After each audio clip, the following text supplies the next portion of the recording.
ایک بادشاہ کے دربار میں ایک اجنبی نوکری کی طلب لیے حاضر ہوا۔ قابلیت پوچھی گئی، کہا سیاسی ہوں۔ عربی میں سیاسی افہام و تفہیم سے مسئلہ حل کرنے والے معاملہ فہم کو کہتے ہیں۔ بادشاہ کے پاس سیاست دانوں کی بھرمار تھی، لہذا اسے خاص گھوڑوں کے استبل کا انچارج بنا دیا گیا۔ چند دنوں بعد بادشاہ نے اس سے اپنے سب سے مہنگے اور عزیز گھوڑے کے متعلق دریافت کیا۔ اس نے کہا نسلی نہیں ہے۔ بادشاہ کو تعجب ہوا اور اس نے جنگل سے سائز کو بلا کر دریافت کیا۔ اس نے بتایا گھوڑا نسلی ہے، لیکن اس کی پیدائش پر اس کی ماں مر گئی تھی۔ ایک گائے کا دودھ پی کر اس کے ساتھ پلا بڑھا ہے۔ مسئول کو بلایا گیا اور پوچھا گیا کہ تمہیں کیسے پتہ چلا یہ اصیل نہیں ہے؟ اس نے کہا حضور، جب یہ گھاس کھاتا ہے تو گائے کی طرح سر نیچے کر کے، جبکہ نسلی گھوڑا گھاس منہ میں لے کر سر اٹھا لیتا ہے۔ بادشاہ اس کی فراست سے بہت متاثر ہوا۔ مسئول کے گھر گھی، بھنے پرندوں کا اعلیٰ گوشت بطور انعام بھجوایا اور اس کے ساتھ ساتھ اسے ملکہ کے محل میں تعینات کر دیا۔ چند دنوں بعد بادشاہ نے مصاحب سے بیگم کے بارے میں رائے مانگی تو اس نے کہا طور اور اطوار تو ملکہ جیسے ہیں، لیکن شہزادی نہیں ہے۔ بادشاہ کے پیروں تلے سے زمین نکل گئی۔ حواس بحال کیے، ساس کو بلا بھیجا، معاملہ اس کے گوش گزار کیا۔ اس نے کہا حقیقت یہ ہے کہ تمہارے باپ نے میرے خاوند سے ہماری بیٹی کی پیدائش پر ہی رشتہ مانگ لیا تھا، لیکن ہماری بیٹی 6 ماہ بعد ہی فوت ہو گئی تھی۔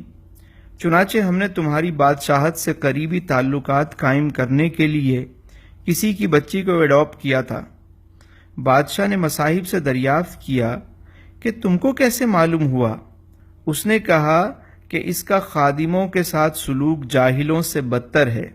بادشاہ اس کی فراست سے خاصا متاثر ہوا اور بہت سا اناج، بھیڑ بکریاں بطور انعام دیں اور ساتھ ہی اسے اپنے دربار میں رکھ لیا۔ کچھ وقت گزرا، مصاحب کو بلایا اور اپنے بارے میں دریافت کیا۔ مصاحب نے کہا جان کی امان۔ بادشاہ نے وعدہ کیا کہ تمہیں کچھ نہیں کہا جائے گا، بولو۔ اس نے کہا نہ تو تم بادشاہ زادے ہو، نہ تمہارا چلن بادشاہوں والا ہے۔ بادشاہ کو بہت غصہ آیا، مگر جان کی امان دے چکا تھا۔ سیدھا والدہ کے محل پہنچا۔ والدہ نے کہا یہ سچ ہے کہ تم ایک چرواہے کے بیٹے ہو، ہماری اولاد نہیں تھی تو تمہیں لے کر ہم نے پالا تھا۔ بادشاہ نے مصاحب کو بلایا اور پوچھا تمہیں کیسے پتہ چلا؟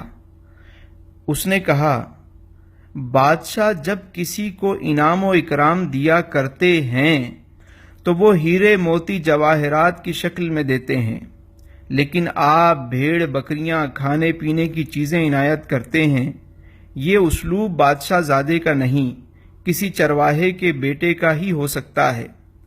عادتیں نسلوں کا پتہ دیتی ہیں، عادات، اخلاق اور طرز عمل خون اور نسل دونوں کی پہچان کرا دیتے ہیں۔ جو خاندانی رئیس ہیں وہ مزاج رکھتے ہیں نرم اپنا، تمہارا لہجہ بتا رہا ہے تمہاری دولت نئی نئی ہے۔